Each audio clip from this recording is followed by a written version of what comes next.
क्या आप जानते हैं सुदामा गरीब क्यों थे? कृष्ण और सुदामा की दोस्ती से तो सब वाकिफ ही होंगे। अगर किसी को कभी दोस्ती की मिसाल देनी होती है तो सबसे पहले नाम कृष्ण और सुदामा का ही आता है। कृष्ण का जन्म एक संपन्न परिवार में हुआ था और वहीं सुदामा एक गरीब ब्राह्मण थे। दोनों में ही जमीन आसमान का फर्क हुआ करता था, लेकिन फिर भी दोनों की दोस्ती की मिसालें आज भी दी जाती है। शास्त्रों में कहा गया है कि सुदामा भी एक समय में बहुत अमीर हुआ करते थे, लेकिन क्या किसी को पता है कि सुदामा गरीब कैसे हुए? क्या थी इसकी पीछे की वजह? तो चलिए आज जानते हैं इसके पीछे की एक पौराणिक कथा के बारे में। आगे बढ़ने से पहले चैनल को लाइक और सब्सक्राइब जरूर कर दीजिएगा। पौराणिक कथा के अनुसार एक ब्राह्मणी थी जो बहुत गरीब निर्धन हुआ करती थी। भिक्षा मांगकर अपना जीवन व्यतीत करती थी। एक समय ऐसा आया कि 5 दिन तक उसे भिक्षा नहीं मिली। वो प्रतिदिन पानी पीकर भगवान का नाम लेकर सो जाती थी। 6वें दिन उसे भिक्षा में 2 मुट्ठी चने मिले। कुटिया में पहुँचते पहुँचते रात हो गई।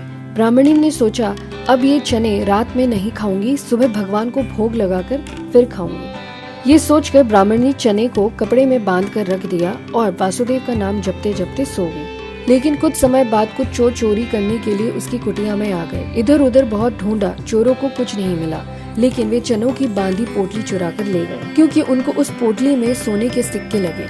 इतने में ब्राह्मणी जग गई और शोर मचाने लगी। गांव के सारे लोग चोरों को पकड़ने के लिए दौड़े। चोर वो पोटली लेकर भागे। पकड़े जाने के डर से सारे चोर संदीपन मुनि के आश्रम में छिप गए, जहाँ भगवान श्री कृष्ण और सुदामा शिक्षा ग्रहण कर रहे थे। कुछ समय बाद चोर उस आश्रम से भाग गए, लेकिन वे चने की पोटली वहीं भूल गए। इधर भूख से व्याकुल ब्राह्मणी ने श्राप दे दिया कि मुझ दिनहीन असहारा के जो भी चने खाएगा वो दरिद्र हो जाएगा। प्रातःकाल गुरु माता आश्रम में झाड़ू लगाने लगी और उन्हें वो चने की पोटली मिली। गुरु माता ने पोटली खोल के देखा तो उनमें चने थे। सुदामा और कृष्ण भगवान जंगल से लकड़ी लाने जा रहे थे, तो गुरु माता ने वो चने की पोटली सुदामा को दे दी और कहा, बेटा भूख लगे तो खा लेना। माँ तो जन्म से ही ब्रह्मज्ञानी थे। जो ही चने की पोटली सुदामा ने अपने हाथ में ली, त्यों ही उन्हें सारा रहस्य मालूम हो गया। सुदामा जी ने सोचा, गुरु माता ने कहा है ये चने दोनों लोग बराबर बांट के खा लेना, लेकिन ये चने अगर मैंने श्री कृष्ण को खिला दिए तो सारी सृष्टि दरिद्र हो जाएगी। मैं ऐसा नहीं करूंगा। मेरे जीवित रहते मेरे प्रभु कभी दरिद्र हो जाए, ऐसा नहीं हो सकता। तो इसी बात के डर से सुदामा ने सारे चने खुद खा लिए।